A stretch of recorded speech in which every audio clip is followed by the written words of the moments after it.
Yo, salut la MUF, bienvenue sur la chaîne Dégâts, la chaîne qui vous partage toutes les actualités qui se passent dans le monde entier, la famille. Syndicat et DJB a encore frappé fort. Et oui, Syndicat et DJB a encore frappé fort. Ils ont pris une photo de leur montre qu'ils ont postée sur Facebook, en fait. Alors que nous connaissons tous le prix de ces montres-là. Donc imaginez quand les ultras vont encore tomber sur ça, ce que ça va donner en commentaire. Sans faire trop de commentaires, je vous laisse regarder une vidéo qui parle qui est du même d'avis avec moi. Mais juste après cela, la MUF, n'oubliez pas de vous abonner. Si vous n'êtes pas encore abonné, de liker, de commenter, de le partager. Donc on est ensemble. D'abord, ne prenez pas ça en mal, parce que c'est mon avis. Mais pour moi, cette photo-là, c'est la photo la plus fraîche, la plus iconique du rap pouvoir en vrai. La photo qui a le plus de flou dans le rap pouvoir. Je sais pas, dans l'histoire du rap pouvoir, c'est cette photo-là. Voilà que c'est une dinguerie en fait. Je sais pas si vous en rendez compte, mais voilà, je trouve la photo tellement fraîche. Ça dégage un certain flou, c'est-à-dire de l'aura que dégage cette photo-là, c'est une dinguerie, wesh. C'est l'aura plus 1000. Dites-vous que sur cette photo-là, on a une Rolex Datejust 41 et une Patek Philippe Nautilus. Didi ben vraiment il a mis là-bas haute. Avec son si à moi. C'est une dinguerie, wesh. Et dites-vous que la Rolex Datejust 41 coûte plus de 11 millions de francs CFA. Et la Patek Philippe Nautilus coûte plus de 48 millions de francs CFA. Donc sur cette photo-là, on a plus de 59 millions de francs CFA comme ça. Il n'y a pas voiture, il n'y a pas maison, rien. Juste une photo de poignée, au fait. Juste une photo de poignée, voilà, c'est une dinguerie. Ils ont tout le flow, actuellement, toute l'aura du rap réside dans cette photo-là. C'est seulement, si vous connaissez d'autres photos avec des flots, mettez ça dans les commentaires, en fait. Des photos avec des flots de fous malades, hein. Mettez ça dans les commentaires, on va analyser ensemble. N'hésitez pas à laisser vos avis en commentaire, partager, liker, de vous abonner. Sinon, on voit ça, que vous allez bien. Je suis au monde de Alhamdoulilah. On est ensemble, c'est carré. Easy. On dit quoi la conspiration? Nous avons parlé de l'évolution des shootings des DDB depuis 2014 jusqu'à 2025. Il y a eu Baracoin, c'est dans le DDB News générique. Ils étaient pas prêts pour ça seulement. C'est vrai que tu m'as parlé d'années. Ouais, non, mais moi je te parle pas de ça, je te parle du changement de sa DA. Donc le premier shoot en 2014, ça tu sentais que c'est le bad boy. Là en 2015, tu sens que ça entend aller un peu. Il vous flash le cœur. 2018, ouais, c'est frais. 2019, comme il faut réel l'évolution. 2020, ah, c'est l'année où nous avons fait sortir des shoots de waouh même. 2020 là, sûrement, il s'est pas amusé à nous. 2020 là. Tu pensais que 2020 était bâtard. Maintenant, mais regarde 2021. Ça, ce sont des shoots de qualité. C'est-à-dire, il a commencé là, nous prendre même. 2022, même, on n'en parle pas. Ouais. Ça, c'est des pépites spécialement pour la conspiration, il a envoyé. Ouais, la DA Barra. 2023, notre premier shoot, c'est Distract. Allez, la shoot de 2023, vous-même. Premier shoot, c'est sorti Distract. C'est que les autres, là, il y a pas des frères. Il y a de vous-même. 2024. Il commence en mode responsable. Voilà, frère. Dans le kung fu. C'est ça qu'on appelle le meilleur pour la fin. Regardez, ça commence chez moi, vous vous rappelez cette photo. Ah, c'est le premier shoot de 2025. Il a donné un cadeau. Regardez les shoots de 2025 vous-même. Tu sens l'évolution, mais tu sens pas. Ne soyez pas jaloux, dites ça en commentaire. C'est quelle année que vous êtes plus marqué? On dit quoi la conspiration, on espère que vous allez bien. Aujourd'hui, nous allons parler des Daffy.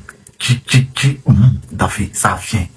Comment son talent a fait jusqu'à Didi l'a remarqué. On va parler de ça. Vous êtes dans le Didi News. Prends ton tabouret générique.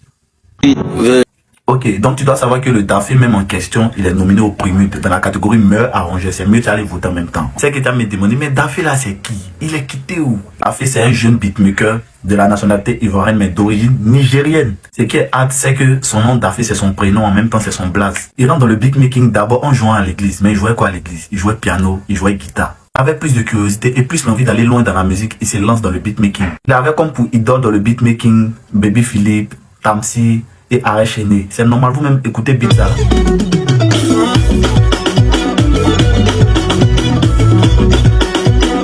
Voici le hit qu'il a révélé. Sinon, il avait fait des sons. Mais voilà le hit qu'il a révélé. La vidéo qu'il a révélé, c'est cette vidéo-là.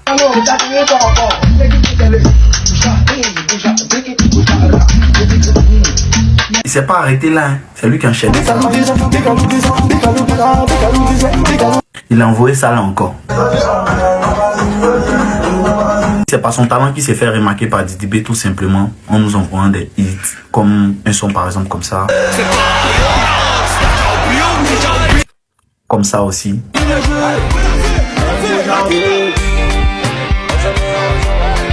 Tout va bien, c'est lui qui a fait encore. On se prend les gars, allons voter. Invitez des amis sur tous. Donc, oh my god, oh shit, oh my shit, oh yeah, oh my shit. What was that? Moi ici en mode pas tout, c'est le logo. quand on dit attaque contre attaque, c'est ça qui est là. Les Ivoiriens ont voulu nous faire croire que c'était Mabio, ils étaient en train de gbéder, puis les vidéos ont fuité. Elle aussi, elle est sortie rapidement, elle a démenti qu'elle est gémie pas en anglais. Elle est gémie, c'est le logo, comme une vraie go Yakuba. En tout cas, ce que vous avez voulu créer là, ça n'a pas eu lieu.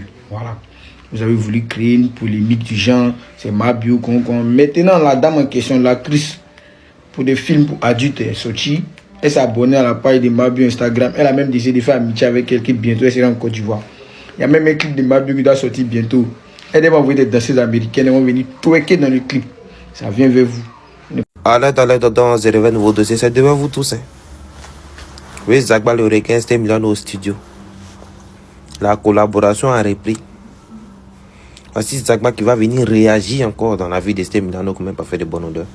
Il va recevoir et sa carrière va prendre une autre tournure. Et il sera béni jusqu'au ciel.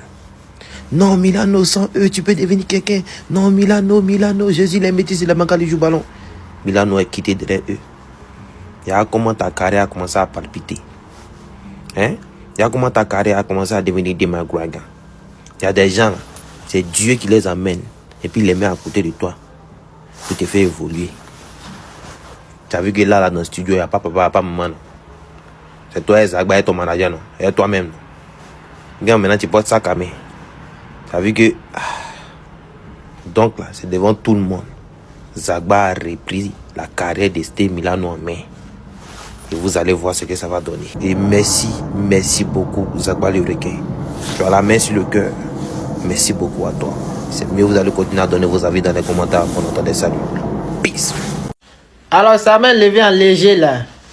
Il y a Zagba le requin, mon cousin, qui a repris l'artiste là.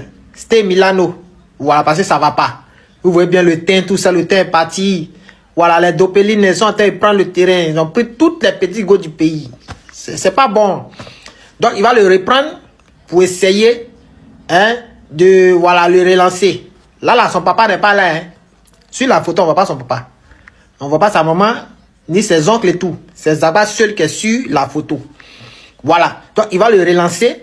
Et si le son est chic, nous allons relayer, nous allons en parler. Et si peut-être à Dieu, ça peut prendre. Voilà. Il va renaître de ses cendres. Et c'est de ça qu'il s'agit. Donc, petit, tu as vu maintenant que ça laisse.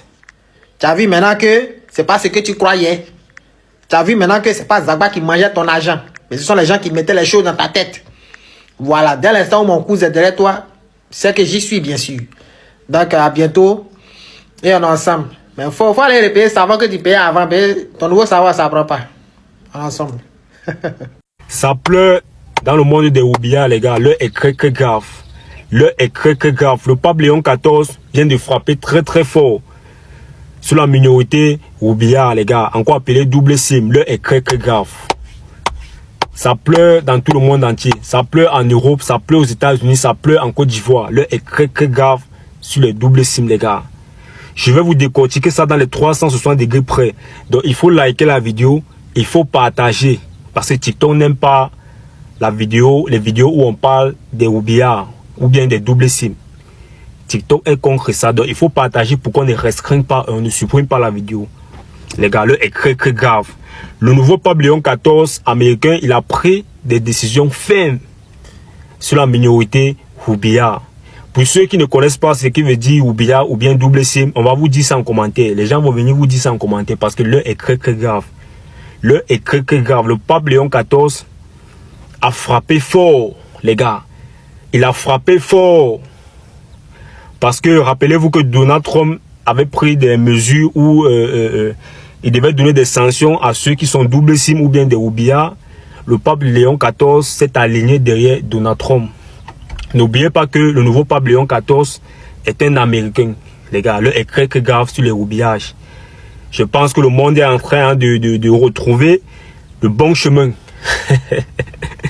Les gars, c'est très grave. Parce que ce que je veux vous dire tout à l'heure là, vraiment, ça va frapper très fort. Donc il faut liker et partager la vidéo. Il faut liker et partager la vidéo. Voilà ce que le pape a dit. Le pape a fait un communiqué il y a quelques jours. Il a dit, nous allons frapper sur la communauté du roubillard de double SIM. Ces gâteaux, on est foutus. Les Ivoiriens, ils sont au Canada là, c'est fini. Vous êtes foutus. Surtout ceux qui sont partis à visa étudiant là. Et puis vous qui êtes en situation irrégulière, sachez que 2 temps là, ça risque d'être chaud si vous partagez au maximum cette vidéo. Parce que c'est gâteau au Parlement là au Canada. Monsieur le Président, les politiques libérales pour l'obtention de visas étudiants sèment le chaos au Canada et particulièrement au Québec. Ces politiques permettent aux réseaux mafieux africains de s'infiltrer et d'exploiter les Québécois les plus vulnérables. Radio-Canada nous informe, par exemple, de l'arnaque sophistiquée de Mamadou Burke, un Ivoirien qui a escroqué 2 retraités québécois pour plus de 500 000 $ et potentiellement $1 million auprès de 20 victimes. Est-ce que le Premier ministre peut nous dire ce qu'il fait pour combattre ce fléau des faux étudiants criminels? L'honorable ministre de l'immigration. Merci beaucoup, Monsieur le Président. Les Canadiens nous ont donné le mandat de rétablir les programmes des étudiants internationaux à des niveaux viables et nous le faisons. Presque 100 000 nouveaux étudiants de moins sont arrivés en 2025. On a aussi le projet de loi C2 ici devant nous pour réduire les chiffres et à prévenir les augmentations soudaines de demande. Nous sommes ici pour renforcer nos frontières et aussi pour rendre les plus résilientes. Alors, j'invite tous les parlementaires de nous appuyer. Merci beaucoup. Vous avez gâté, hein. Vous avez gâté, Monsieur le Président, je pense que la ministre a carrément pas compris le problème. Là, il faudrait qu'elle comprenne que dans les visas donnés à des étudiants, il y en a 200 actuellement qui sont des Africains qui font partie de la mafia africaine, qui sont sur le territoire du Québec, qui commettent des crimes de prostitution juvénile, des crimes d'arnaque, le vol d'automobile, etc. C'est un réseau international qui est maintenant rendu au Canada à cause des politiques laxistes des libéraux sur l'immigration. Est-ce que la ministre peut me confirmer qu'ils vont régler ce problème-là de faux visas étudiants? On est foutu, hein. Il est gamé, lui là. Il est très gamé. Monsieur le Président, mais je veux dire que anybody who commits tous ceux qui commettent un crime au Canada, peu importe leur statut, fera face aux conséquences. IRCC travaille avec le CBSA et tous nos partenaires ici pour assurer que si nous devons expulser quelqu'un, nous le ferons. Cela relève de la SFC. Nous travaillons aussi avec d'autres ministères gouvernementaux pour que les Canadiens soient protégés et pour que la fraude soit limitée. Ça, c'est pas bon signe. C'est gâté. Ils ont gâté pour tout le monde, malheureusement. Et puis, ce qui me fait mal, on dit c'est les Ivoiriens. Comment Ivoiriens? Pourquoi Ivoiriens même? Et comme on le dit chez nous, c'est une goutte d'eau sale qui peut souiller toute une barrique d'eau propre. C'est ça qu'elle a là. Vous avez gâté pour tout le monde. Ceux qui sont dans le long fil d'attente là, qui attendaient même partir au Canada, là, il y a quoi à vous, hein? Parce qu'il faut aussi, ils vont serrer. Et ils sont au Parlement, ils sont en train de discuter des sujets pour améliorer les conditions de vie de leur population. C'est ça qu'on appelle un gouvernement sérieux, un gouvernement responsable. Chez nous ici là, bon, on a des responsables qui ont signé des accords pour aller eux se soigner avec les familles. En France, vraiment il y a quoi.